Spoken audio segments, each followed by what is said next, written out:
화요일 킹스맨들이 주요 이슈를 풀어드립니다. 오늘은 김수인 평론가, 박석원 YTN 앵커 함께합니다. 안녕하세요. 네, 반갑습니다. 네, 자, 첫 번째 소식 전해주십시오. 네, 첫 번째 소식입니다. 북한이 최근 오미크론 변이 바이러스 발생으로 어려움을 겪고 있습니다. 오늘 조선중앙통신에 따르면 어제 하루 신규 확진자가 26만 9천여 명, 지금까지 유혈자 확진자가 148만 3,060여 명입니다. 이에 대해서 정부가 어제 남북 공동연락사무소를 통해서 북한에 그 코로나 바이러스 방역 협력과 관련한 실무 접촉 제안을 담은 대북 통지문 발송하려고 했지만 북측이 접수 의사를 밝히지 않고 있다고 밝혔습니다. 정부는 이번 대북 통지문을 통해서 북측의 백신을 비롯해서 의약품 등 이를 제공을 하고 또 우리 측 방역 경험이나 기술 협력을 진행할 목적이었다고 전했습니다. 이번 제2시도는 인도적 차원에서 이뤄진 것인데요. 우리 측은 북한 주민의 실질적 도움을 줄 수 있는 협력 방안에 대해서 열려 있다는 입장입니다.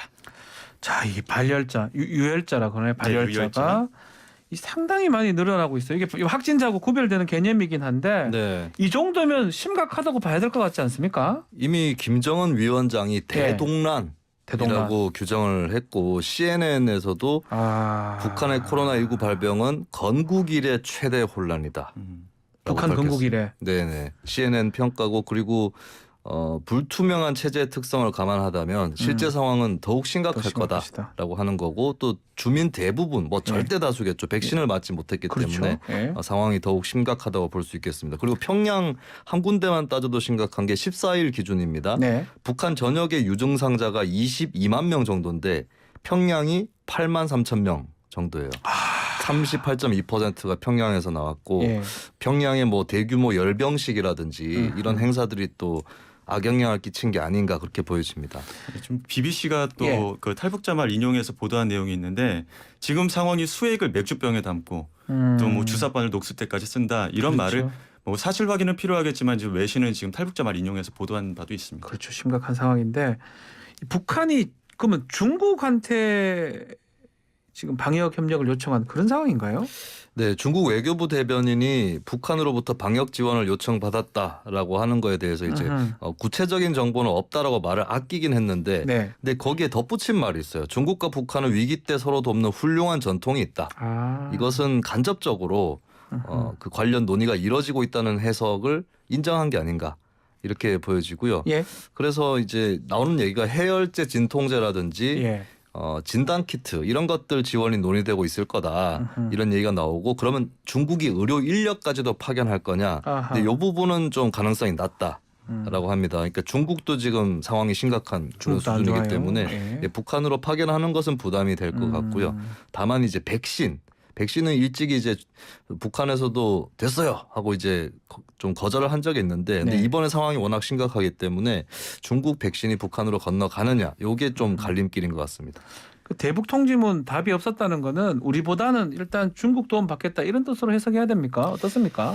일단은 한국 정부 제안보다는 중국 쪽이 먼저일 수 있는 아까도 말씀드렸지만 양국 간의 관계가 좀 전통적으로 우호 관계이기 때문에 그리고 현재 북한이 지금 겨우 한다는 것이 민간요법 같은 것이거든요. 지금 얘기했던 것처럼 버드나무 얘기를 하고 문화 이런 거 인동초 되겠습니까 그걸로? 네, 그거를 이제 한국이라든지 국제사회 이쪽에 도움을 받지 않는다면 일단은 중국을 통해서 의약품을 구한다라고 하는 것이 유력해 보입니다.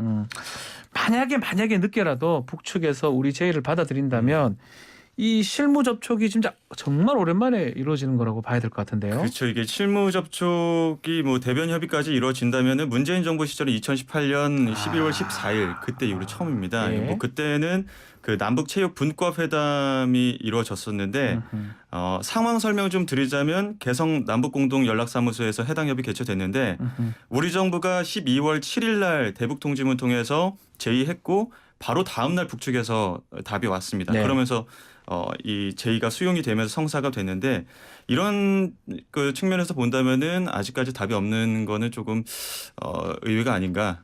그때 당시랑 비교하면 좀 늦은 거 아닌가 이런 그때 감이 있습니다. 하루 만에 답이 왔었던 것 같은데 그럼 오늘 혹시나 도와주세요 이렇게 답을 올 수도 있을까요? 북한에서?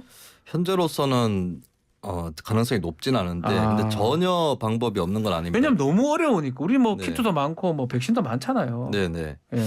그래서 이제 전문가들이 지적하는 게 그 지원의 방법이 중요하다. 그걸 잘못하게 되면 북한이 더 거절할 수 있다라고 하는 건데 예를 하나 들면은 과거에 2019년이죠.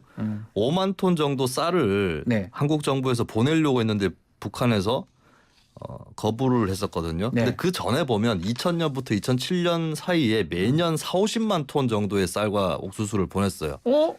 예. 그래서 이렇게 찔끔 지원하게 되면 오히려 북한이 안 받게 될 가능성이 높다.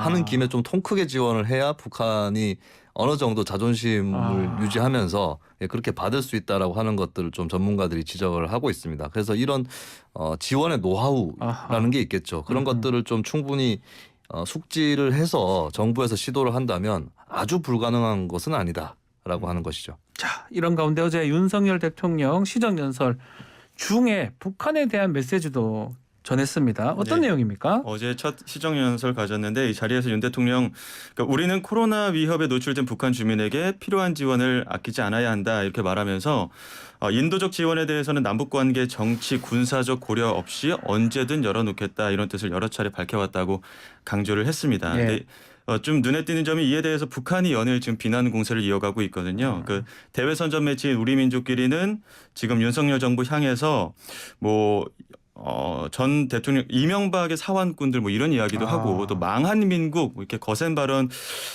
좀 서슴지 않으면서 조롱하기도 했습니다. 또 뭐 다른 선전 매체 메아리는 남조선에서 윤석열 대통령 취임과 관련해서 기대보단 불안과 우려의 목소리가 높아지고 있다. 뭐 이렇게 보도한 적도 있습니다.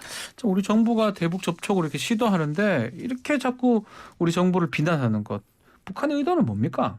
북한이 뭐 한국이 됐든 미국이 됐든 맹비난을 하는 거는 하루 이틀 일이 아닙니다. 항상 하는 일인데 이제 한국 같은 경우는 소위 보수 정부가 들어섰잖아요. 그럴 때 조금 더 세게 치는데 근데 그렇다고 해서 대화를 단절하겠다는 것이냐 하지 않겠다는 것이냐 그렇게 볼 수는 없을 것 같고 북한이 전에도 이제 미국의 트럼프 전 대통령에 대해서 늑다리 미치광이 라는 표현을 쓰기도 했었거든요. 김정은 흉내 내신 거네요. 늑다리 미치광이라고 해놓고 몇 달 뒤에 둘이 만나고 남북 대화 국면 그 북미 대화 국면 들어가고 맞습니다. 정상회담까지 했었습니다. 그래서 이것 자체로 뭐 한국 정부하고는 일 없다 이런 식으로 얘기를 하는 건 아니다라고 볼 수가 있겠죠. 항상 처음에 쓰는 수법이다. 뭐 이렇게 정리를 할 수 있겠습니다. 자, 그럼에도 불구하고 윤석열 대통령 후보 시절에도 선제 타격 얘기도 했고요. 버르장머리를 고쳐놓겠다 뭐 이런 얘기도 했는데 이거가 북한 입장에서 특히 김정은 위원장 입장에서는 조금 기분이 안 좋을 것 같기도 하고 그런데요. 북한 입장에서는 그렇게 강한 표현을 한국의 새 정부가 새 대통령이 전에 썼었으니 거기에 맞춰가지고 우리도 강경하게 표현하겠다라고 일단은 나온 것인데 근데 여기에 또 맞춰가지고 현재 이제 윤석열 대통령이 대통령 후보 시절에 했었던 강경한 언사 이런 것들이 좀 들어갔어요. 그리고 권영세 통일부 장관도 후보자 시절에 청문회에서 anything but 문재인으로는 안 된다. 문재인만 아니면 된다라는 것으로는 안 된다. 대북 정책은 이어달리기라는 표현을 했거든요. 그럼 북한에서도 이걸 또 예의주시하고 있을 거예요. 저쪽에서도 우리랑 대화를 할 용의가 있구나. 그 선거 때 좀 강하게 얘기한 거구나. 이렇게 또 판단하게 될 소지도 있다고 봅니다. 알겠습니다. 자, 두 번째 주제가 용산 시민공원 내용이네요. 네, 용산 미군 기지 내 발암물질 검출 및 졸속 개방 우려입니다. 윤석열 대통령 용산시대 열면서 용산 미군 기지 부지 그 반환을 받아서 시민공원을 조성하겠다 이렇게 밝혔었는데 하지만 이제 이미 반환받은 기지 곳곳에 기준치 넘는 오염물질이 검출되고 있는 것으로 밝혀졌습니다. 국방부가 주한미군으로부터 1년 6개월 전에 받은 서울 용산구 캠프킨 부지의 환경 오염도를 조사한 결과 지하 9m까지 발암물질이 검출된 것으로 확인됐는데요. 이 부지는 전체 면적 중에 97%가량의 발암물질을 비롯한 인체 유해 물질로 오염된 것으로 파악이 됐습니다. 캠프킨 부지는 용산 대통령 집무실에서 북서쪽에 위치한 곳으로 용산공원 예정지와 맞닿아 있는데요.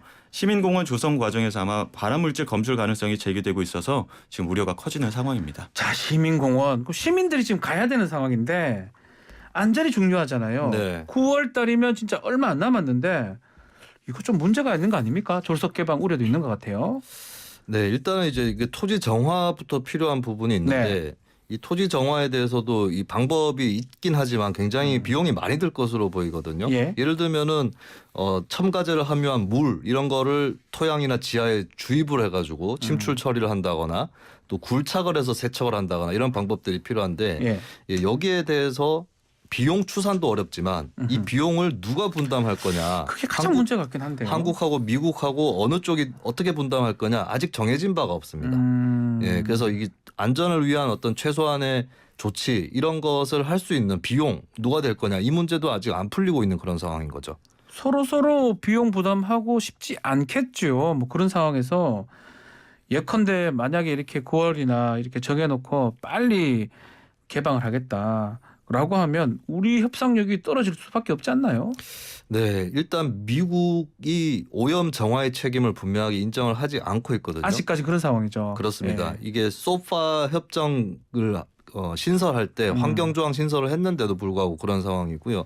그래서 정부가 반환 부지를 정화를 하고 나서 비용을 청구를 할 걸로 이제 예상이 되는데 미국은 그조차도 거부를 하고 있습니다. 그러니까 이렇게 줄다리기가 필요한 시점인데 자칫하면 용산공원 조성 시점을 못 박아버리게 되고 그걸 추진한다고 했을 때는 협상력이 떨어질 수 있다. 그렇죠. 미국 입장에서는 우리는 다 따라갈 거 없으니까 뭐 한국이 먼저 정화를 하시든지 돈을 많이 내시든지 그렇게 하세요라고 갈 가능성이 높아지는 거죠.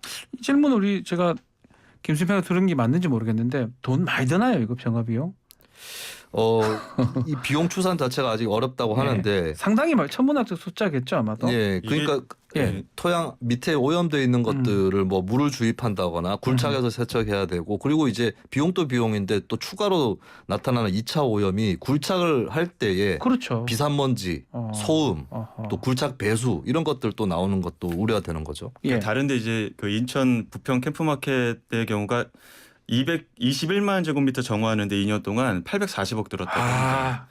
그러니까 지금 뭐 우리 정부가 추산한 거에 비해서 보통은 한 3-4배 정도 더 들어가는 경우들이 많이 있는데 그러니까 시민사회 단체에서는 이런 거 추산해 보면 뭐 정부 추산치로는 1,000억까지 들 수 있고 심하면은 이것보다 더 많이 들어서 조 단위로 드는 거 아니냐 뭐 이런 의견들도 나오긴 하고 지금 말씀대로 거의 막 10cm 가량 다 오염돼 있다가 뭐 다 덜어내야 되고 그거 다 물로 다 씻고 다 해야 되는데 이 문제는 이거 빨리 지금 한다 그러면 졸속으로 우리가 다 부담할 가능성도 배제할 못하겠네요. 이게 가장 문제겠네요. 자, 이 먼저 9월에 임시로 개방되는 부지는 어디 쪽이죠, 박석원 앵커? 우선적으로 지금 계획 중인 부지는 이제 재작년에 반환받은 소프트볼 경기장 부지랑 그 종합체육시설 등으로 알려져 있는데 이제 이곳이 거론되는 이유가 기존의 학교나 체육시설 등으로 사용이 됐기 때문에 비교적 오염이 덜 돼서 사용이 가능하다는 겁니다. 그런데 덜 됐다는 거죠. 그러니까 최근 조사에 따르면 이곳 역시도 이 토양과 지하수 오염이 기준치를 초과했다는 결과가 공개되면서 더욱더 우려가 좀 커지는 상황이긴 합니다. 뭐 저도 국방부에 이제 근무를 하면서 장교를 하면서 미군 기지에 자주 들어가 봤는데 글쎄 여기도 가본 것 같아요. 여기 그 소프트볼 경기장. 거긴 좀 괜찮아 보이긴 한데 여기도 많이 오염돼 있을 것이다. 당연할 것이다라고 합니다. 자, 윤석열 정부 계획에 따르면 이 9월부터 순차적으로 조금씩 임시 개방하겠다 이런 입장인데요. 이게 가능하겠습니까, 김순평론가? 네, 제가 조금 덧붙여서 말씀을 드리면 그 주한미군 숙소 부지는 그나마 괜찮다고 했잖아요. 근데 석유계 총 탄화 수소 TPH라고 있어요. 여기 검출된 양이 기준치 30배 정도입니다. 안 괜찮네요. 그래서 안 괜찮아요. 그리고 지금 기지 일부만 반환이 돼가지고. 굴착을 하는 작업도 미군 요청 때문에 제한이 돼 있는 상황이거든요. 그래서 오염 정화를 당장에 하기도 어렵고, 근데 국토부에서 밝히는 방안이 좀 우려가 되는 게 토지 피복이라고 해서 땅을 이렇게 오염된 곳을 드러내는 게 아니라 위에 아스팔트라든지 보도블록 같은 걸로 덮겠다라는 거거든요. 이걸로 과연 오염 물질 노출을 차단할 수 있느냐 이 의문부터 일단 나오는 것이죠. 자, 용산시민공원 최종적으로 5년에서 7년 정도 걸릴 수 있을 것 같은데 임기 마무리 후에 혹시나 다음 대통령한테 넘어갈 가능성도 있을까요? 네, 이게 예전에 2027년 개원 이렇게 돼 있던 것이 기지 반환 시점 더하기 7년 지나서 개원한다로 이미 지난해 말에 수정이 됐습니다. 이걸 감안했을 때는 이 한미 간의 반환 일정 협의라든지 이런 것들 늦어지는 거 이미 고려가 되고 있다라고 하는 거고 그렇다면은 현 정부 임기 내에 되는 것이 굉장히 어려워 보인다라는 것이 좀 사실인 것 같습니다. 그러면 다음 대통령한테 넘어갈 가능성도 있을 것이다. 알겠습니다. 오늘 킹스맨 여기까지 하겠습니다. 두 분 감사합니다. 감사합니다. 김수민 평론가 또 박석원 YTN 앵커였습니다.